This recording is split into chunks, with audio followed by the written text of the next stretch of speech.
आज हम लोग देखेंगे बॉन्डेड लेबर इन इंडिया। इसका मतलब होता है बंधुआ मजदूरी।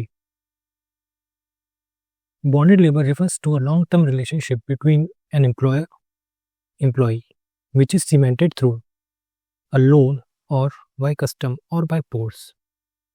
Bonded labor denies the employees essential freedom to negotiate the terms and conditions of the service, etc. Thus, bonded labor is characterized by adverse contractual stipulations that are justified by the law or prevailing labor market conditions. यानी कि बंधुआ मजदूरी क्या होती है?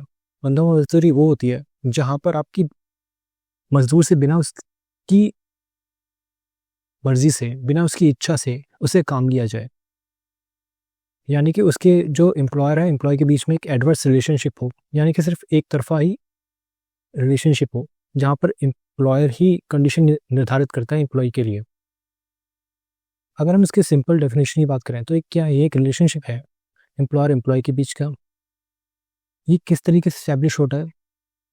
ये loan के through, loan जब कोई लेता है तब वो इस्टेब्लिश हो जाता है।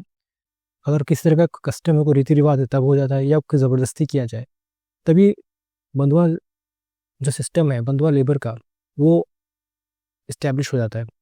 अगर लोन की बात करें, अगर किसी ने कर्ज उठाया साहूकार से तो वो शर्तें लगाता है अपनी कि तुम्हें मेरे खेत पर, मेरी ज़मीन पर या मेरे लिए इतने समय तक काम करना होगा। अगर कहीं रिवाज है जहाँ पर जो ज़मींदार है वो किसानों को या SC/ST को मजबूर करता है कि वो उनके लिए ज़मीन पर काम करें, उनके लिए खेत पे काम करें, या बाय फोर्स यानी कि ज़बरदस्ती, जैसे ब्रिटिश राज के अंदर ब्रिटिशर्स ज़बरदस्ती जो है बॉन्डेड लेबर कराते थे भारत के लोगों से, तो ये बाय फोर्स भी हो सकता है।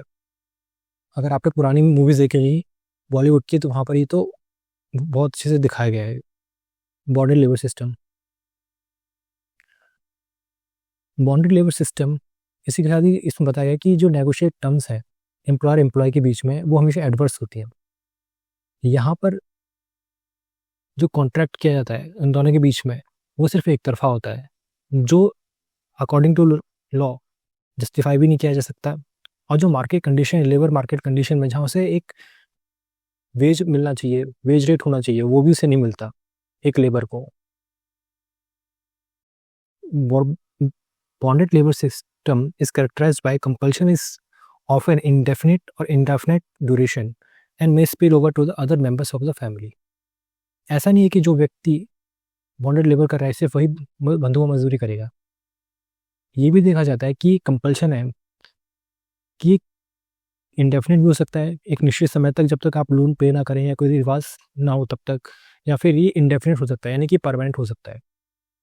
अगर आपने मान लीजिए लोन नहीं चुकाया तो हो सकता है कि आपके परिवार को भी आपका लोन चुकाना पड़े, आपके बच्चों को भी फिर उसका एक लोन चुकाना पड़े। मान लीजिए अगर आपको कुछ हो गया या फिर लोन की रकम ही इतनी ज़्यादा है कि फिर तो पूरे परिवार को ही बंधुआ मजदूरी पर लग जाना पड़ता है। Bonded labour has been found in variety of industries such as brick kiln, agriculture, urban, informal sector और माइनिंग। अगर हम देखा जाए तो ये कहाँ मिलता है हमें, ये हमें देखते हैं कि जो ईंट के भट्टे होते हैं वहाँ पर देखने को मिलता है ये बंधुआ मजदूरी बड़ी तादाद में। एग्रीकल्चर सेक्टर में देखने को मिलता है। अर्बन इन्फॉर्मल सेक्टर यानी कि शहरों के अंदर जो छोटी छोटी SMEs होती हैं, फैक्ट्रीज होती हैं, या फिर आपके डोमेस्टिक वर्क होता है, हेल्पर्स जो होते हैं, वहाँ पर देखने को मिलता है। माइनिंग में तो बहुत ज़्यादा देखने को मिलते हैं। तो ये ऐसे बड़े सेक्टर्स हैं जहाँ पर आपको बड़े पैमाने पर बॉन्डेड लेबर सिस्टम देखने को मिलता है।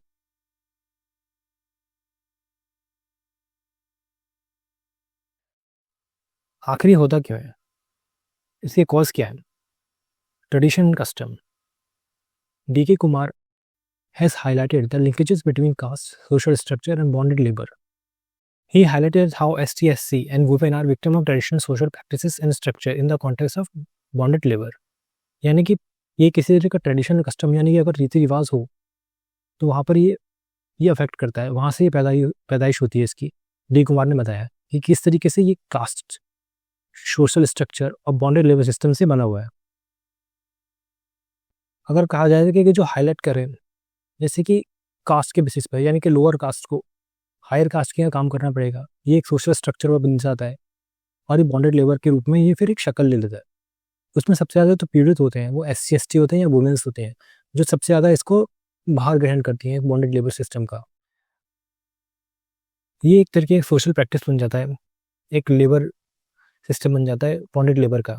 अगर एक सोशल स्ट्रक्चर के अंदर एक हायर क्लास लोअर क्लास को या लोअर कास्ट को फोर्स करती है, और फिर ये ट्रेडिशनल कस्टम भी बन जाता है कि हाँ एक प्रैक्टिस है कि जहाँ हायर कास्ट लोअर कास्ट से काम लेगी। However, the role of traditional custom as source of bonded labor is declining. A study of Ravi Srivastava found that the Western UP feudal system has virtually vanished. अब हम ये भी देख रहे हैं कि जब से भारत आज़ाद हुआ है काफ़ी सख्त मेजर लिए गए हैं ताकि बॉन्डेड लेबर सिस्टम को ख़त्म किया जा सके, इक्वालिटी आ सके, तो उसका असर हमें देखने को मिलता है। रवि श्रीवास्तव बताते हैं कि किस तरीके से जो आज के समय बॉन्डेड लेबर सिस्टम है वो कमज़ोर पड़ गया है।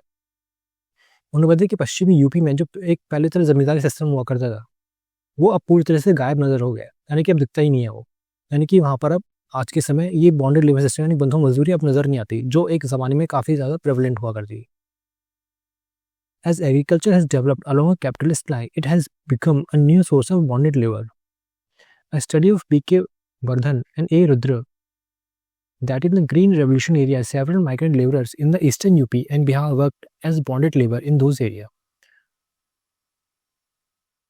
वर्धन और रुद्र की एक स्टडी है, वो बताते हैं कि किस तरीके से आज के समय जब से ग्रीन रेवोल्यूशन आया है तो जो हमारी खेती बाड़ी है वो आज के समय कैपिटलिस्ट हो गई है, यानी कि वो पूरी तरह से प्रॉफिट मोटिव पर चली गई है, जहाँ पर लेबर से जितना हो सके उतना काम एक्सट्रैक्ट किया जा सके, उसे फोर्स किया जाए कि तुम हमारे खेत पर काम करो तभी तुम्हें पूरी वेजेस मिलेंगी। तो इस तरीके से वीके वर्धन ने बताया कि आज के समय जो हम ग्रीन रेवोल्यूशन के बाद डेवलपमेंट देख रहे हैं खेतों के अंदर, तो एग्रीकल्चर सेक्टर के अंदर वहाँ पर एक कैपिटलिस्ट सिस्टम आ गया जहाँ पर वो बॉन्डेड लेबर्स को एक्सट्रैक्ट कर रहा है, बहुत बुरी तरीके से उससे काम ले रहा है। उन्होंने लगा कि किस तरीके से यूपी और बिहार के जो माइग्रेंट लेबर्स आते हैं, आपने पंजाब हरियाणा में देखा होगा कि बड़ी तादाद में वहाँ पर यूपी और बिहार से लोग आते हैं और फिर उनसे बंधुआ मजदूर की तरह काम करवाया जाता है। तो ये उन्होंने अपनी स्टडी में देखा है कि किस तरीके से वहाँ पर पंजाब और हरियाणा के अंदर, क्योंकि वहाँ पर जो है ग्रीन रेवोल्यूशन आया और वहाँ पर काम हो रहा है।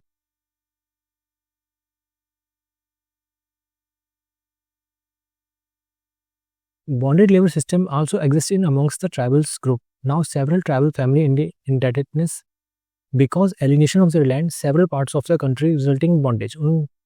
एक और स्टडी बताती है कि किस तरीके से जो हमारे ट्राइबल्स हैं वहाँ पर ही आज के समय जो है बंधुआ मजदूरी देखने को मिल रही है। कैसे कि आज के समय जो डेवलपमेंट हो रहा है या फिर जो इंक्रोचमेंट हो रहा है, बाहर के लोग उनकी ज़मीन खरीद रहे हैं, उनसे उनकी ज़मीन को बेदखल किया जा रहा है। अब जीने के लिए उन्हें क्या करना है, अब उन्हें काम तो करना पड़ेगा, अब उन्हें शहर के काम तो आते नहीं हैं, तो इसके लिए क्या करते हैं, अब वो कर्ज उठा लेते हैं उन्हीं लोगों से, और जब वो कर्ज उठाते हैं तो अब उसे पे कैसे करेंगे, क्योंकि उनके पास कमाई का साधन तो अब बचा ही नहीं है। तो इस तरीके से उन्हें उनकी फैक्ट्री के अंदर, उनकी ज़मीनों के ऊपर या फिर अपने बच्चों को उनके डोमेस्टिक हेल्प में लगाना पड़ता है, और इस तरीके से ये बंधुआ मजदूरी वाला एक नया सिस्टम बन गया है सोसाइटी के अंदर। तो आज के समय जो हमारे ट्राइबल्स थे जो पहले से दूर रहा करते थे, आज वो भी इसके चपेट में आ गए हैं। Child labor in various industries shows a high incidence of child labor. Also shows a high level of child bondage. A study of D.N. Jewell, carpet weaving industries estimated about 2/3 of the children are laborers. जो child labour होते हैं उन्हें तो एक तरीके से bonded labour ही माना गया है, क्योंकि वो अपनी मर्जी से तो कुछ करते नहीं है, उनसे ज़बरदस्ती काम लिया जाता है, कम वेजेस दिए जाते हैं। और जो B.N. Jewell की जो स्टडी है वो बताती है कि जो हमारे कार्पेट वीविंग इंडस्ट्री है, जो हमारे टेक्सटाइल इंडस्ट्री है, वहाँ पर तो 2/3 आपको बच्चे ही दिखेंगे काम करते हुए, यानी कि सिर्फ 1/3 ही हैं जो सिर्फ एडल्ट नज़र आ रहे हैं, बाकी 2/3 यानी कि 75% तो सिर्फ बच्चे ही हैं जो वहाँ काम कर रहे हैं, और उन्हीं से पूरी की पूरी टेक्सटाइल इंडस्ट्री रन कर रही है। तो एक तरीके से बताइए ये तो एक तरीके का बॉन्डेज सिस्टम है जो चाइल्ड लेबर पर आधारित है।